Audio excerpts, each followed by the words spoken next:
Anime draws each person for a different reason. Maybe you really love fight scenes with great choreography.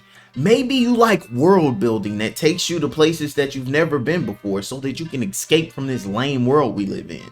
Or maybe you're like me and you have ADHD and you like hyper focus on everything that you watch and you pay attention to everything that happens in the corners so it pays off later.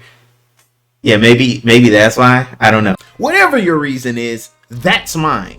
I really love when a story is told very well. And in my opinion, one of the core principles to telling a really good story is Chekhov's gun. That's what we're discussing today. Before that, let's play the intro.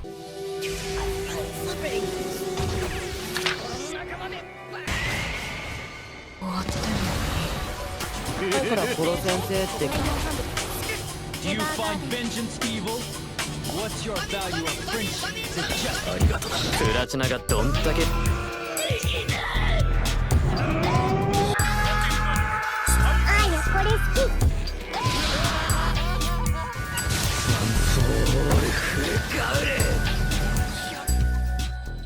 If there's a gun on the wall in Act 1, Scene 1, you must fire the gun by Act 3, Scene 2.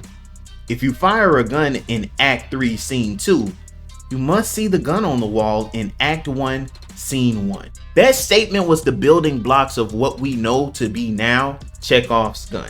Now, I don't want you confusing Chekhov's gun with foreshadowing because they're two completely different things. And that's what we're going to go over before we get into some of the examples of Chekhov's gun in anime that I felt really popped off. So first, I want to establish what foreshadowing is. Well, by definition, foreshadowing is preparing the reader, watcher, or whatever the crap you are, preparing them for a future event that is going to happen in said thing. Hold on one second.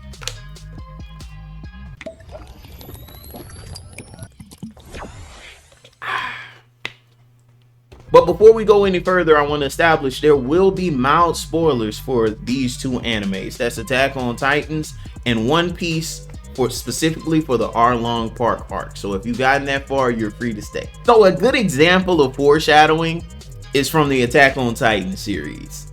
Two moments I can think of is when Annie was sparring with Eren and she covered her Nate mid-fight as a reflex. That was foreshadowing for what we know to be true about her being the female Titan. Another example is when Berthold, or however you pronounce his name, he was about to burn everybody to a crisp when they were like locked in that castle and they finally got out and he thought we were in danger. He was about to bite his hand. I think he was in like the bottom right corner, but he was literally about to burn everybody into a crisp except for Reiner.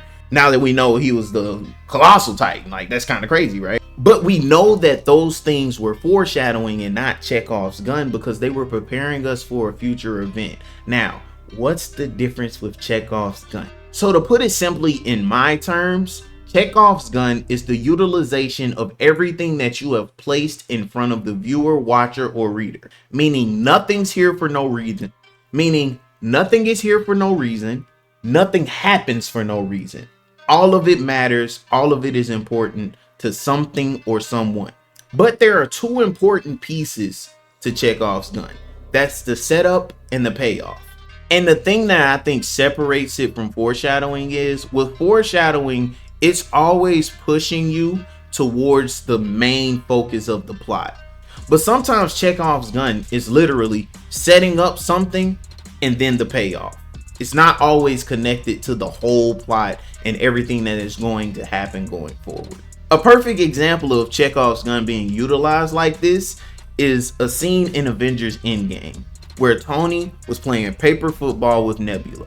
It did not seem important to the plot, any of that, but they did it for so long. So Tony actually got good at it. And what's interesting is later in the movie, it's a very short scene. You see Tony flick Ant-Man into the briefcase that the Tesseract is in. If he doesn't play paper football at the beginning of the movie, do we really know that he should have even been able to have that type of aim and trajectory? Who knows? But that's Chekhov's gun being utilized. And where it was pivotal for the plot to move forward, it wasn't directly connected to the plot. It was literally its own thing. So now we're going to go into some examples in anime of Chekhov's gun. And of course, we're going to stay in the same anime that we saw all the foreshadowing in.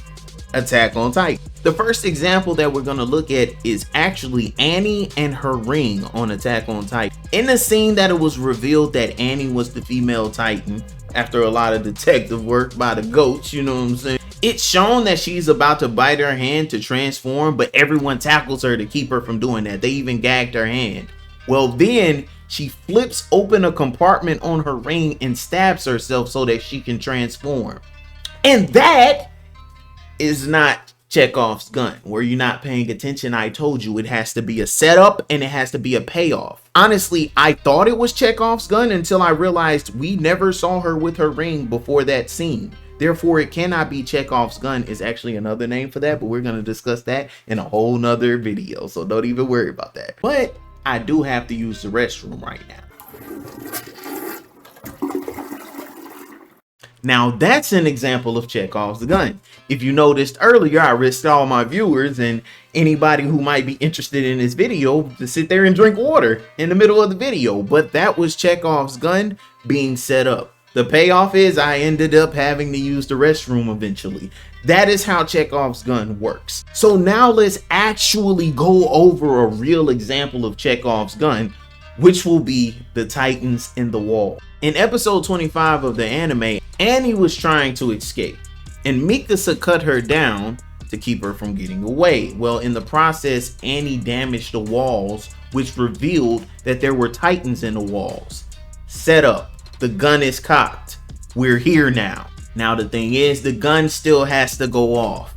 Well, that was the rumbling. The rumbling was the payoff. The rumbling was the gun going off. That is our first example of Chekhov's gun. There is a setup and there is a payoff. Now we're going to move on to a more in-depth version of Chekhov's gun being utilized. And who better to choose than the guy who wrote the greatest story ever told, Oda, One Piece. In one of the earlier episodes of the Arlong Park arc of One Piece, we see Luffy actually focus on and zoom in on a windmill that's on Genzo's hat.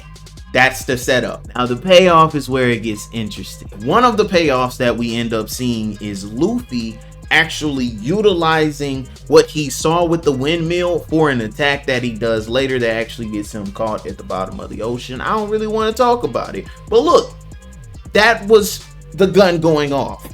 Well, it went off 2 other times, okay? We also find out later that Genzo had that windmill on his head because that's something that either made Nami laugh or made Nami feel good. And he wore it all throughout his entire life as his way of supporting Nami, even though she didn't even know that he knew everything that she was doing to save the entire village. First of all, what a man, you know? By the way, that's 2 bullets that have went off. 2 different times where after this gun was cocked, it has went off in this anime. Now the third moment is a little bit deeper, and I think it's the actual going off of the gun. I don't know. I think they all are, but you tell me. During the Arlong Park arc, Nami stabbed her whole tattoo away. Well, she wanted to get that tattoo replaced because, I mean, it's still there. It's not like the ink disappears because there's a scar. And the inspiration for her new tattoo was actually the pinwheel and Bellamir's oranges, but still, that's 3 times that this gun that was introduced had went off in this series. Honestly, I love Chekhov's gun. It makes people who actually pay attention in these shows, who hyper focus, who actually sees things that most people don't see, is very rewarding for us. That's something that foreshadowing does also, and I love it from foreshadowing too. I think Chekhov's gun is just way more intricate, and I really love that about it. But what about you? Can you tell me the setup and payoff of one of your favorite moments in anime that might have been a Chekhov's gun? Let's discuss it in the comment section, and if you made it this far, subscribe. Like, why haven't you already? But that's all I have for you today. I appreciate you rocking with me. I think this might be one of my longest videos, but I genuinely appreciate the support, you guys. Y'all have a good night, and don't forget to subscribe.